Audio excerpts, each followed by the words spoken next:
Luar biasa. Saya sedang membayangkan Bapak Ibu, kalau ada satu orang yang menjanjikan warisan kepada saudara, namun warisan itu belum diberikan. Mungkin dibagikannya baru setengah. Dan orang yang berjanji untuk memberikan warisan itu tiba-tiba ketabrak angkot terus meninggal, saudara. Kira-kira setengah warisannya akan dikasih lagi apa enggak? Tunggu dulu. Belum tentu dia kasih. Tapi kalau dia hidup, dia pasti akan memberikannya. Itu Tuhan kita, saudara. Mungkin Bapak Ibu Saudara berkata, kehidupan kekristenan saya selama ini seperti ini saja terus. Tidak ada mengalami perubahan, tidak pernah mengalami apa yang disebut dengan kebangkitan. Mari kita ingat pada pagi hari ini berkenaan dengan perayakan kebangkitan Tuhan Yesus. Bahwa kita menyembah Tuhan yang hidup. Bapa yang hidup. Bapa yang tidak pernah ingkar janji. Dia akan memberikan apa yang dia sudah janjikan kepada kita. Amin Bapak Ibu Saudara. Berbahagialah kita karena kita percaya kepada Tuhan. Selamat datang di dalam minggu yang ketiga dari bulan April tahun 2014. Waktu berjalan begitu cepat dan pada pagi hari ini mari kita akan lihat beberapa bagian dari firman Tuhan yang akan menolong kita untuk memahami. Yohanes pasalnya yang 19 ayatnya yang ke-30 firman Tuhan. Mengatakan pagi ini kita akan melihat sebuah tema sudah selesai. Perkataan Yesus yang terakhir di atas kayu salib sebelum kemudian yang menyerahkan nyawanya kepada Bapa. Satu kehidupan yang begitu kelihatannya begitu lemah Bapak Saudara. Digiring, kalau kita biasanya pasal 53 mengatakan dia digiring seperti seekor domba yang digiring ke tempat pembantaian. Seolah-olah tidak berkuasa dan ujung kehidupannya sepertinya begitu hina ada di atas kayu salib. Karena setiap orang yang digantung di atas kayu salib adalah orang-orang yang terkutuk. Yesus sepertinya orang yang terkutuk karena dia tergantung di atas kayu salib. Ya apapun debat yang bisa dilakukan, argumentasi yang dilakukan, ada yang bilang Yesus dipaku di telapak tangan, ada yang bilang enggak mungkin di telapak tangan, pasti di pergelangan tangan karena telapak tangan tidak cukup kuat untuk menanggung seluruh tubuhnya. Tapi yang pasti Yesus dipakukan di atas kayu salib untuk menebus dosa dan kesalahan kita. Amin, saudara. Nah, Yohanes pasalnya yang ke-19 menceritakan kisah akhir daripada bagaimana kematian Yesus di atas kayu salib. Kalau Bapak Saudara renungkan, sungguh satu hal yang tidak gampang untuk bisa ada di sana Bapak Saudara. Kenapa? Ketika dia sedang merasa sendirian, ketika dia merasa sedang kesakitan, seolah-olah tidak ada yang menolong. Dan ketika Yesus sudah menjalani proses begitu lama dari satu persidangan diperhadapkan kepada persidangan yang lain, sampai pada akhirnya dia diseret ada di atas kayu salib dan disitulah dia berkata sudah selesai. Yohanes pasal yang ke-19 ayat 30 berkata, sesudah Yesus meminum anggur asam. Anggur kedengarannya enak, sebenarnya itu cuka. Yang diberikan kepada Yesus, cuka yang dicampur dengan air dan diberikan kepada Yesus. Saya mau tanya kita semua pada pagi hari ini, waktu saudara haus dan betul-betul sangat haus, seperti seseorang yang meninggal dan dia terpisah dari Abraham. Dan dia merasakan begitu haus. Tolong teteskan setetes air dalam bibir saya supaya itu bisa menghilangkan. Waktu kita haus, apa yang kita minum? Air putih atau cuka? Rasa yang mana yang lebih enak? Air biasa atau air cuka? Ini seperti suatu permainan Bapak Ibu Saudara. Ini seperti satu penghinaan. Yesus dalam keadaan yang begitu haus dan mereka memberi dia minum cuka campur air putih. Yang di sini ditulis anggur asam. Sesudah Yesus meminum anggur asam itu, ngasihnya juga bukan pakai gelas, Saudara.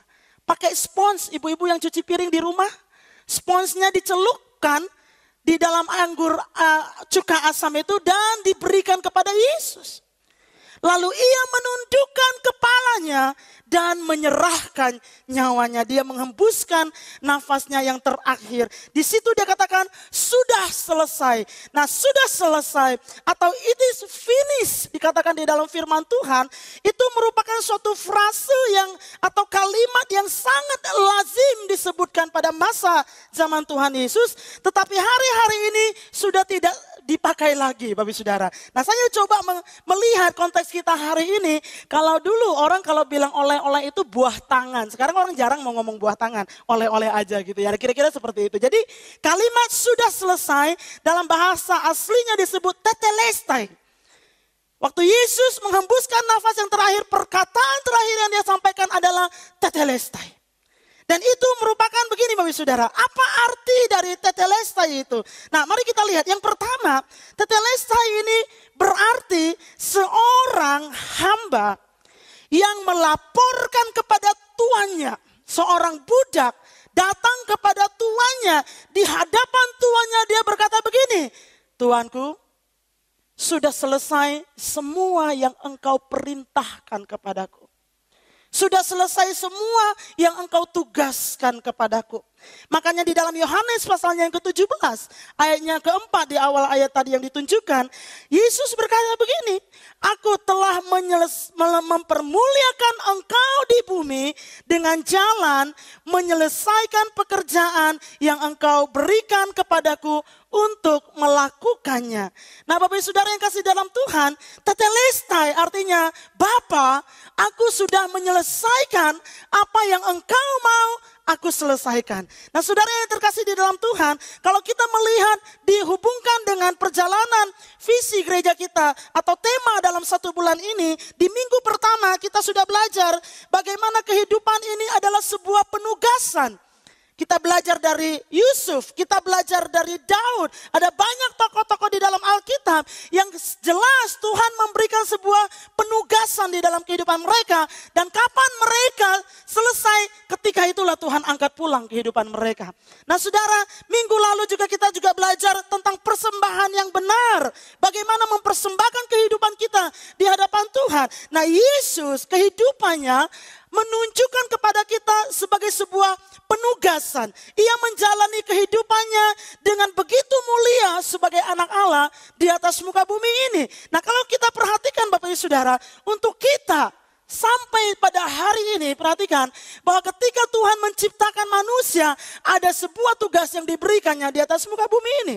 Tuhan menempatkan kita di dalam dunia ini bukan sekedar mengambil atau mengkonsumsi semua sumber daya yang ada di dalam dunia ini, perkataan dari Rick Warren, tapi untuk memberikan kontribusi. Ada sesuatu yang kita harus kerjakan, membuat bumi ini semakin baik saudara, dan itulah perintah di Taman Eden. Nah Bapak Saudara, kalau kita persempit lagi lebih spesifik dalam Matius pasalnya yang ke-5, perhatikan dalam Matius pasal 5, Yesus berkata, kamu adalah garam dunia. Ayatnya yang ke-14 dia katakan, kamu adalah terang dunia. Nah, saya berpikir kenapa enggak terang dulu baru garam? Ternyata keduanya memiliki fungsi yang kelihatannya sama tapi ada sedikit berbeda. Kalau garam dia memberi. Kalau garam dia menaruh pengaruh. Baru kita bisa jadi terang dan dilihat orang. Saudara bisa ngerti maksudnya? Ketika Tuhan berkata, kamu adalah garam dunia. Dunia yang dimaksudkan di situ, saya ulang ini khotbah bertahun-tahun yang lalu. Dunia yang dimaksudkan adalah pilar-pilar di dalam masyarakat. Kalau kita ada di dalam keluarga, dunia keluarga, kamu harus berkontribusi di dalam keluarga. Itu maksudnya saudara. Kamu harus membuat satu pengaruh di dalam keluarga. Kalau kita dalam dunia pendidikan, kamu adalah garam. Kamulah yang mempengaruhi. Kamulah yang menggarami. Ada kata kerja di situ. Ada kata yang aktif saudara. Kata kerja di situ bahwa kita melakukan sesuatu artinya memberi kontribusi saudara. Jadi berkali-kali diberitahukan dari mimbar ini, kalau kita hanya mengambil, maka kita tidak memenuhi panggilan kita. Karena Tuhan menaruh kita, sekali lagi, untuk menggarami. Nah pada saat kita sudah mulai menggarami keluarga kita, pada saat kita mulai menggarami dunia pendidikan di mana kita bekerja, pada saat kita mulai menggarami dunia usaha, disitulah kita akan dilihat oleh orang. Disitulah terang kita akan bercahaya. Amin saudara. Nah ada dunia di mana Tuhan sudah tempatkan kita bukan saja untuk kita mengambil daripadanya. Kadang-kadang kita ada di dalam suatu keluarga. Kadang-kadang kita ada di dalam suatu perusahaan. Apa yang saya bisa dapatkan dari perusahaan ini? Pikiran yang benar adalah bagaimana saya bisa menggarami perusahaan ini. Karena untuk itu kita dipanggil. Nah Yesus dikatakan firman Allah menyelesaikan tugasnya. Nah banyak kita berpikir yang memang tidak salah, tapi itu hanya sebagian kecil. Bahwa ketika kita memuliakan Tuhan adalah saat di mana kita memberikan yang terbaik di gereja. Saya nyanyi yang terbaik dengan suara yang terbaik. Itu bagus saudara. Karena di mana saja, mau di gereja, mau di rumah, persembahan yang terbaik itu yang kita harus berikan kepada Tuhan. Nah di sini disebutkan salah satu cara kita memuliakan Bapa di surga adalah dengan menyelesaikan tugas yang diberikan kepada kita. Yesus berkata, aku telah memuliakan Bapa dengan menyelesaikan tugas. Jadi saudara-saudara, masakan yang setengah matang itu tidak membawa kemuliaan bagi yang mencicipinya. Masakan yang asal-asalan, pekerjaan yang asal-asalan tidak membawa kemuliaan bagi Bapa. Tapi kemuliaan yang benar adalah ketika masing-masing kita menyelesaikan panggilan kita. Oleh sebab itu saya mengerti kenapa Tuhan melarang ada perceraian. Kenapa? Karena sebagai panggilan seorang suami harus menyelesaikan tugasnya sampai hanya maut yang memisahkan. Dan itu mendatangkan kemuliaan bagi Tuhan. Halo?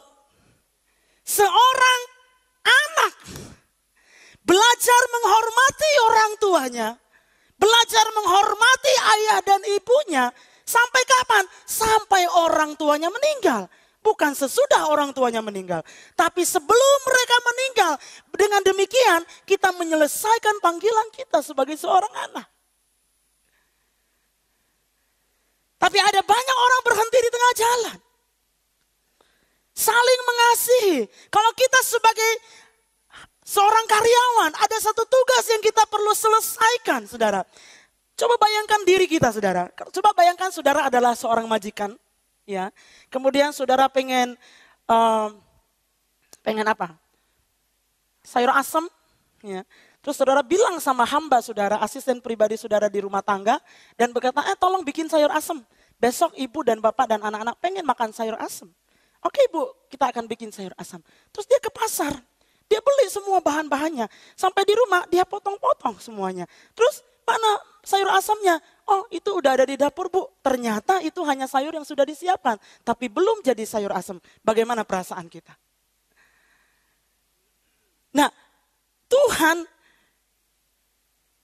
menunjukkan diri kepada kita pada pagi hari ini. Bapak ibu saudara, apapun panggilan kita. Mungkin seorang suami, mungkin seorang istri, mungkin kita adalah anak, mungkin kita adalah karyawan, mungkin kita adalah hamba Tuhan. Saya mendapat satu arahan. Pastor Arif tanya, minimal pelayan Injil harus 3 kali ibadah. Setiap minggu. Oke pastor, saya akan ambil 1, 2, dan 3. Saya nggak ambil 4. Karena ditetapkan 3 minimal. Kapan saya memuliakan Tuhan? Waktu setiap hari Minggu saya selesaikan kewajiban saya di kebaktian pertama, kedua, dan ketiga. Apa yang dituntut dari kita? Apa yang diharapkan dari kita sesuai dengan panggilan kita, saudara? Kalau kita menyelesaikannya sampai pada akhirnya, itu mendatangkan kemuliaan bagi nama Tuhan. Atasan akan berkata, well done. Bagaimana dengan Tuhan kita? Saudara, seorang murid, seorang anak punya tanggung jawab untuk sekolah. Kapan dia membawa kemuliaan kepada Tuhan? Kapan dia mendatangkan kemuliaan kepada Allah? Ketika dia menyelesaikan tugasnya sebagai seorang siswa. Nah, ada banyak keteladanan Yesus yang kita bisa renungkan dan bagaimana ia dapat dengan tegas mengatakan sudah selesai. Pada pagi hari ini pertanyaannya adalah, kalau Yesus sedang ada di hadapan kita, apakah kita bisa berkata dengan dia, Tuhan, aku sudah menyelesaikan tugasku dengan baik untuk hari ini. Aku sudah menyelesaikan tugasku dengan baik 1 bulan yang lalu. Aku sudah menyelesaikan tugasku dengan baik untuk jam ini. Ada satu pertanggungan jawab yang Yesus sudah contohkan dalam kehidupan kita. Bahwa setiap kita bukan hanya dipanggil untuk memulai satu pekerjaan, memulai satu pelayanan. Tapi lebih daripada itu untuk menyelesaikannya. Karena itu mendatangkan kemuliaan. Nah saudara, mengapa Tuhan masih izinkan kita hidup di atas muka bumi ini sampai hari ini? Karena masih ada yang belum selesai, itu jawabannya. Tuhan saya pengen pulang, Tuhan bilang jangan dulu. Kenapa masih ada yang selesai? Belum selesai. Ada beberapa orang tua yang ketemu waktu konseling dan dikatakan, aduh saya pengen pulang aja. Nah justru Tuhan belum kasih pulang karena masih ada yang perlu untuk dirawat. Masih ada yang perlu diarahkan. Selama kita masih hidup, ada pekerjaan yang kita harus selesaikan karena Tuhan punya panggilan dalam kehidupan kita.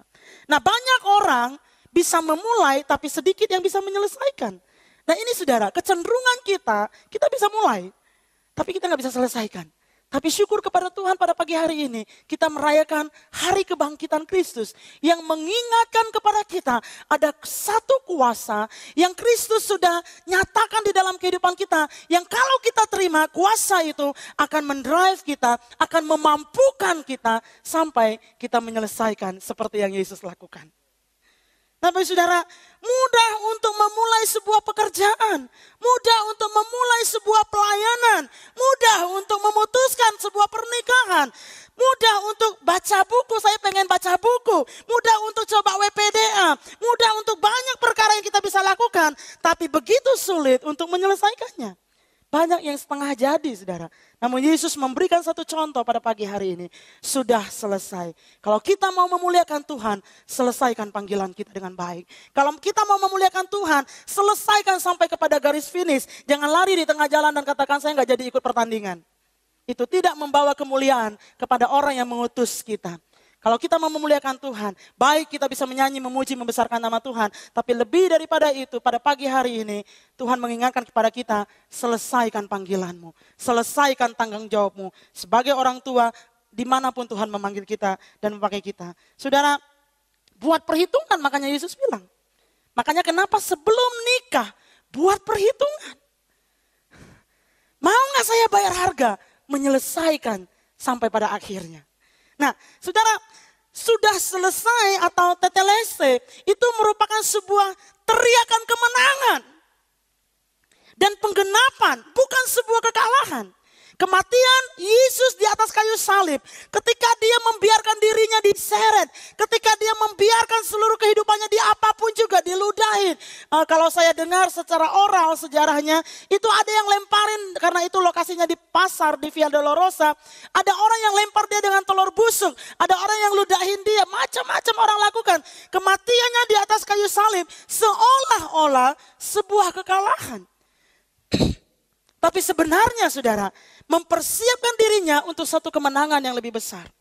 Ibrani 2 ayat 9 berkata begini, tetapi dia yang untuk waktu yang singkat dibuat sedikit lebih rendah daripada malaikat-malaikat.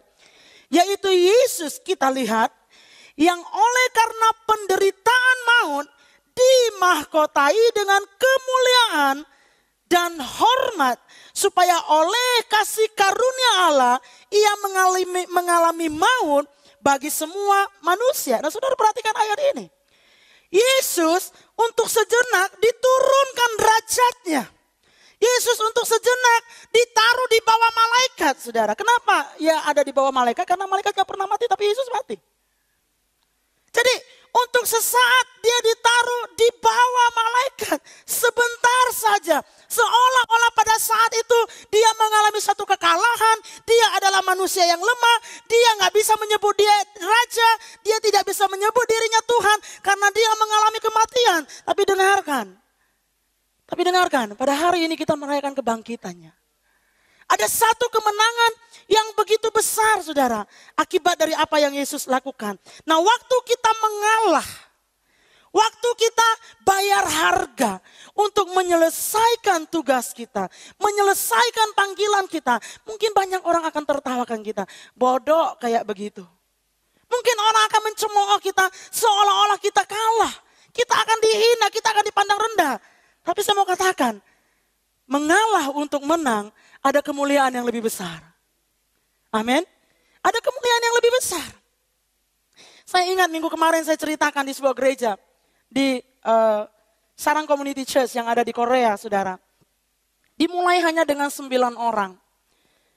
Tapi 3 tahun yang lalu mereka berjumlah 80.000 orang. Dan waktu saya masuk di gerejanya, saya hanya meneteskan air mata. Karena saya melihat gedung gereja 2.300 orang, tapi jemaahnya 80.000 orang. Ada ribuan jemaat yang duduk di lokasi-lokasi luar gedung gereja. Dan bagi mereka yang ingin masuk ke dalam gedung gereja yang isinya hanya 2.300, mereka antri 3 jam. Ibadah pagi jam 6, dia antri dari jam 3 subuh. Dan waktu saya merenungkan itu, Tuhan, kok bisa dari 9 orang dalam waktu 38 tahun, 80.000 jemaat yang ada di dalam gereja itu. Sederhana, saudara. Tuhan cuma bilang begini, karena ada benih yang mati, maka tumbuhnya banyak. Ada satu benih yang berani mati. Siapa? Pemimpin. Enggak peduli musim apapun yang ada di Korea, puasa tetap berjalan. Saya bayangkan, waktu dia puasa terus orang ledekin gitu ya. Aduh Pak, jangan puasa deh hari gini, makanannya enak, begini, begitu. Tapi dia mengerti, saudara. Hamba Tuhan ini mengerti bahwa dia sedang menabur benih. Waktu kita melayani, waktu kita harus mengalah supaya kita bisa bela panggilan Tuhan di dalam kehidupan kita. Selesaikan tanggung jawab kita dengan baik. Ada kemuliaan besar yang sedang menanti kita. Saudaraku, 2 Timotius pasal 4 ayatnya yang ke-7. Paulus menuliskan ini. Dia katakan, aku telah mengakhiri pertandingan yang baik. Aku telah mencapai garis akhir. Dan aku telah memelihara iman. Sekarang katanya, telah tersedia bagiku mahkota kebenaran yang akan dikaruniakan kepadaku oleh Tuhan. Hakim yang adil pada harinya, tetapi bukan hanya kepadaku, melainkan juga kepada orang yang merindukan kedatangannya. Ada kemuliaan, ada kebesaran, ada upah yang diberikan barang siapa yang bisa berkata, it is finished. Saya sudah melakukan bagian saya Tuhan, sisanya adalah jalanmu. It is finished yang berikutnya, itu berbicara ketika seorang imam menguji korban yang dipersembahkan tanpa menemukan cacat. Kata ini sering dipakai, tetelestai.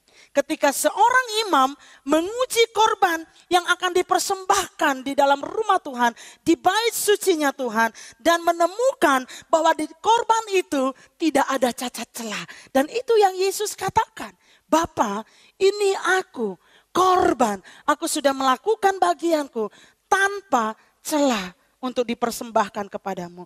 Saudara, Yesus dicatat adalah korban yang sempurna bagi kehidupan kita. Nah, ada 4 kemenangan yang tergantung, ada 4 kemenangan yang terkandung di dalam kata tetelestai dalam konteks ini. Yang pertama, Yohanes pasal 1 ayatnya yang ke-29.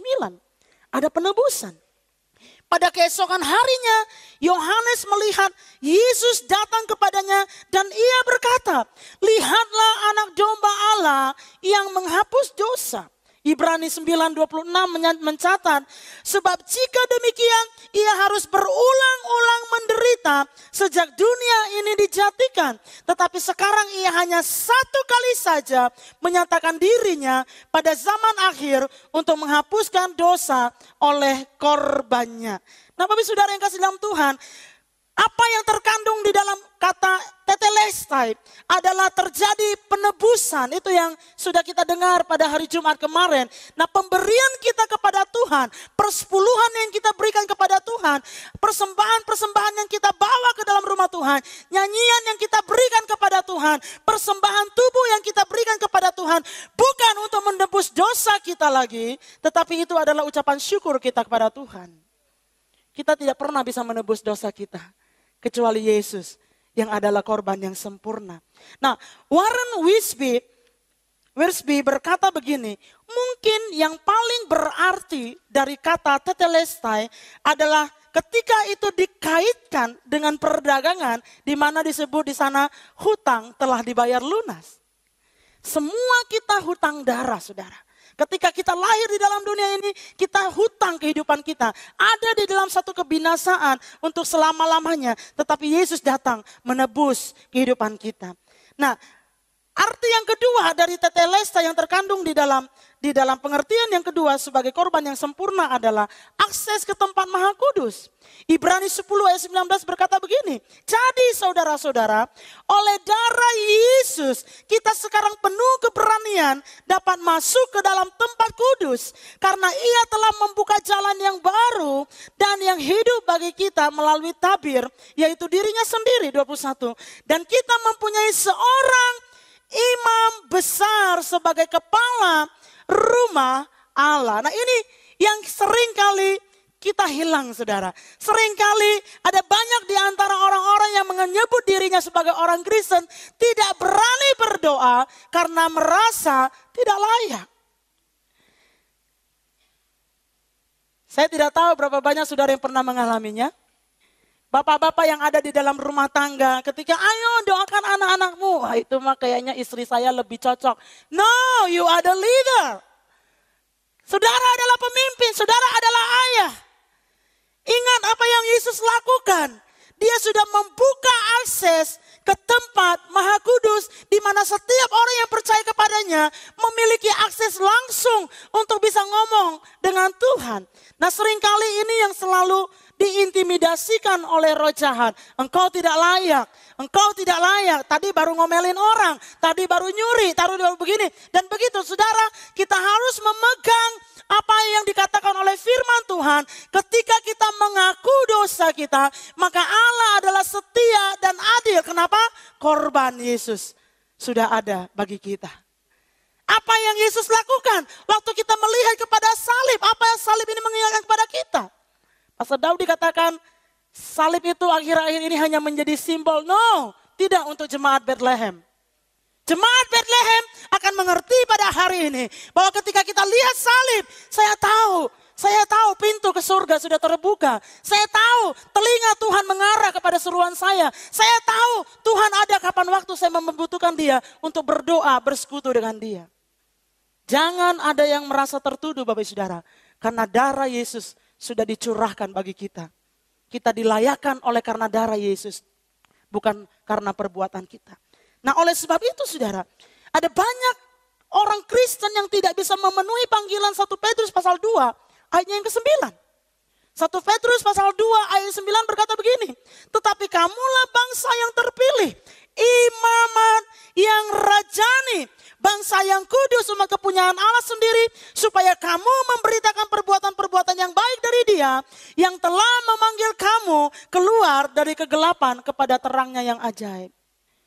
Bahkan ada saudara, saya pernah ketemu orang yang tidak berani mengambil perjamuan kudus karena dia merasa tidak layak dan selalu dituduh oleh hatinya sendiri, oleh pikirannya. Saudara, betul kita memang orang berdosa yang dilayakkan oleh Tuhan. Tidak ada orang yang layak. Kalau kita mau bicara tentang kelayakan, tidak ada yang layak kalau bukan karena kita dilayakkan oleh Tuhan. Jadi waktu saya berdosa, waktu saya melakukan sebuah kesalahan yang mungkin saya nggak sengaja. Ingat, ada Tuhan yang sudah mengampuni dosa kita. Saya hanya perlu datang kepada Tuhan dan katakan, Tuhan ampuni saya bertobat dari itu. Jangan diulang-ulangi saudara, artinya saudara mencobai Tuhan. Tapi kita mau katakan, sudah selesai dengan dosa itu. Saya mau hidup baru, saya mau punya cara baru sesuai dengan firman Allah. Nah apa yang terkandung di dalam ini juga dikatakan yang ketiga, ada penerimaan Tuhan. Nah banyak orang ragu, apakah benar Tuhan bisa mengampuni dosa saya? Dosa saya ini terlalu besar. Saya pernah punya seorang teman, ketika hatinya terbuka untuk menerima Yesus menjadi Tuhan dan Juru Selamat. Cuma satu yang ada di dalam ganjelan hatinya. Benar gak Tuhan bisa mengampuni saya? Karena dosa saya ini terlalu besar. Firman Allah katakan apa? Sebesar apapun dosa kita, Dia bisa hapus merahnya kirmizi seperti putihnya salju. Dia mampu melakukan itu saudara. Nah saudaraku, ada banyak kali kita dipermainkan oleh pikiran kita sendiri. Ada banyak kali kita dipermainkan oleh iblis. Iblis akan membalikan status kita. Dia akan selalu mengintimidasi. Engkau itu enggak layak. Tuhan enggak mungkin bisa mengampuni dosamu. Saya mau katakan jemaat Bethlehem, kita harus menang atas peperangan ini. Karena kematian Yesus di atas kayu salib dan kebangkitannya. Beberapa waktu yang lalu, waktu ada satu jemaat yang terganggu oleh roh jahat. Roh jahat cuman begini saudara. Cuma puter identitasnya aja dia udah bingung saudara. Saudara, kita perlu kuat di dalam firman. Kita perlu kuat dengan keyakinan pengampunan dari darah Yesus. Kalau tidak, kita akan diobang-ambingkan. Waktu bangun pagi-pagi, bapak ini mengalami kecelakaan. Waktu bangun pagi-pagi, dia mau ke WC. Waktu dia ke WC, ada satu wanita rambut panjang dan jubah putih duduk di situ. Terus dia bilang gini, kamu kemana? Bapak ini bilang, saya mau ke WC, mau pipis. Enggak, ini WC saya, ini rumah saya, ini bukan rumah kamu. Kamu pergi, kamu gak boleh pakai ini. Itu diputar balikan saudara. Akhirnya dia gak jadi pipis. Nah iblis akan lakukan itu. Ada banyak pikiran manusiawi yang akan lakukan itu kepada kita. Mereka coba putar balikan status kita. Coba putar balikan identitas kita. Dan itu buat kita jadi bingung. Iya ya, ini rumah siapa jadinya ya. Nah saudara ingat baik-baik. Tuhan sudah menerima kita. Dia sudah mengampuni dosa kita. Dia sudah menguduskan kita. Dan dia sudah layakkan kita untuk menjadi anak-anaknya. Amin, saudara. Dan yang keempat ada kepastian keselamatan. Assurance of salvation. Ibrani pasal yang ke-10 ayat yang ke-14 berkata begini. Sebab oleh satu korban saja ia telah menyempurnakan untuk selama-lamanya. Mereka yang ia kuduskan. Korbannya satu cukup saudara. Kalau saudara potong ayam, makan-makan di live, itu bukan korban persembahan kepada Tuhan dalam arti kata menghapus dosa. Tapi itu karena kebaikan hati saudara, akibat dari kasih karunia Allah di dalam diri kita. Dan kita mau berbagi sama orang lain. Jangan pernah berpikir karena pemberian saya diselamatkan. Karena dia adalah korban yang sempurna. Korban perjanjian lama tidak pernah bisa menjadi korban yang sempurna. Karena saya selalu katakan ini. Darah manusia harus diganti dengan darah manusia. Kalau darah seekor babi yang saudara potong bisa menghapus dosa kita, itu berarti babi itu lebih berharga dari nilai kita sebagai manusia ciptaan Tuhan. Tapi ternyata nggak bisa karena manusia adalah ciptaan Tuhan yang paling sempurna. Untuk menebus dosa-dosa manusia perlu manusia yang sempurna. Darahnya tercurahkan, yaitulah Yesus Kristus di atas kayu salib. Nah saudaraku, tetelestai berarti sudah selesai, dan akan selalu diselesaikan. Tuhan sudah menghapus masa lalu kita. Dia mengampuni dosa kita. Hari-hari ini pun ketika kita berjalan tanpa sengaja ataupun mungkin kemarin tadi pagi baru berdosa, sekarang datang rumah Tuhan. Ingat, dia juga selesaikan yang hari ini. Dan dia juga akan selalu menyelesaikannya bagi kita. Tetelestai. Mari bangkit berdiri bersama-sama saudara. Tuhan panggil kita sekali lagi. Bukan untuk memulai saja. Dalam apapun yang kita lakukan. Di rumah kita. Di pelayanan kita, di pekerjaan kita, di dunia usaha kita. Tapi dia tetapkan kita untuk menyelesaikannya. Saudara, saya dapat inspirasi ini ketika saya baca kitab Yosua. Waktu Tuhan perintahkan orang Israel untuk mengelilingi kota Yeriko. Setiap hari selama 7 hari. Hari pertama 1 kali, hari kedua 1 kali, hari ketiga 1 kali, hari keempat 1 kali, hari kelima 1 kali, hari keenam 1 kali. Tapi hari ke-7 Tuhan berkata, kamu putar 7 kali. Dan sangat detail Tuhan berikan firman itu kepada Yosua. Jangan mereka ngomong apapun ketika mereka mengelilingi kota itu. Karena pada saat aku berkata kepadamu bersoraklah, maka baru kamu bersorak. Nah saudara perhatikan. Waktu Tuhan bilang, Tuhan menugaskan kita. Tuhan memanggil kita untuk suatu pekerjaan. Mungkin kita ada di dalam pertengahan dalam penugasan itu. Mungkin kita sedang akan menyelesaikan penugasan itu. Terus kita berpikir, gak ada perubahan apa-apa. Tuhan udah suruh saya berdoa, saya udah berdoa. Saya udah memuji, saya udah baca firman. Tapi belum ada perubahan apa-apa. Saudara perhatikan, orang Israel, Tuhan bilang mereka 7 hari. Setiap hari 1 kali, sampai hari ke-6. Hari ke-7, itu 7 kali. Dan pada saat itu kamu bersorak. Dan ketika itulah runtuh semua tembok Yeriko. Saudara perhatikan. Tembok Yeriko tidak runtuh pada hari yang ke-7 putaran yang pertama. Enggak. Terjadi retak tidak dicatat di dalam Alkitab. Terjadi tanda-tanda kayaknya mau runtuh. Enggak juga kayaknya. Enggak dicatat di dalam Alkitab. Putaran kedua pada hari ke-7 enggak juga terjadi apa-apa. Putaran ketiga tidak juga terjadi apa-apa. Sampai pada putaran yang ke-7 genaplah apa yang diperintahkan Tuhan. Kairosnya Tuhan. Maka itu terjadi satu kemenangan yang sangat besar. Kalau saudara ada di dalam pertengahan jalan sekarang. Dan saya berat Tuhan sebagai istri. Aku berat sebagai seorang suami. Aku berat sebagai seorang hamba-Mu. Aku berat harus menyelesaikan tugas hari ini Tuhan. Ingat baik-baik. Ketika Kairos Tuhan datang, kita terus melakukan, maka kemenangan besar sedang menanti kita. Ada kebangkitan karena Yesus bangkit bagi kita. Dan itulah kemenangan kita. Amin, saudara. Jangan berhenti. Jangan berhenti. Karena selama kita bernafas, panggilan itu ada di dalam kehidupan kita. Mari lakukan. Bertahan sampai akhir. Ada perayaan yang sangat besar di ujung dari apa yang Tuhan sudah siapkan bagi kita. Saudara, kita akan merasakan kepuasan. Kita akan merasakan kebahagiaan. Lebih daripada saat kita memulainya ketika kita selesaikan tugas kita. Panggilan Tuhan di dalam kehidupan kita. Dia Tuhan. Dialah Tuhan yang akan menolong kita. Kuasanya tersedia pada pagi hari ini. Dia akan mampukan saudara menjadi seorang suami. Dia mampukan saudara menjadi seorang istri. Dia mampukan saudara sebagai seorang pengerja. Seorang pekerja di toko.